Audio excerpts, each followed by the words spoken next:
أيضا القرآن في حفظه تحصيل لأعظم العلوم، أعظم العلم. الله عز وجل يقول: بل هو آيات بينات في صدور الذين أوتوا العلم. حافظ يحمله يتحرك به، مش لو الكهرباء قطعت خلاص هو مش موجود، لا، موجود وبقوة. أيضا في حفظ القرآن الأجر العظيم.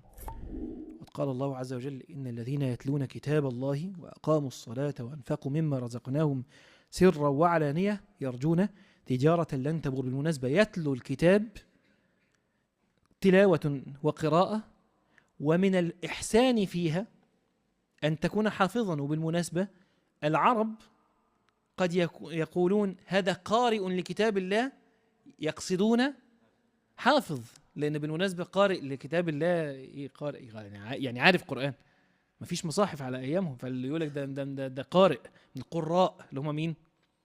الحفاظ. ما القراء اللي هم مين معهم مصاحف؟ ما كانش في مصحف أصلا،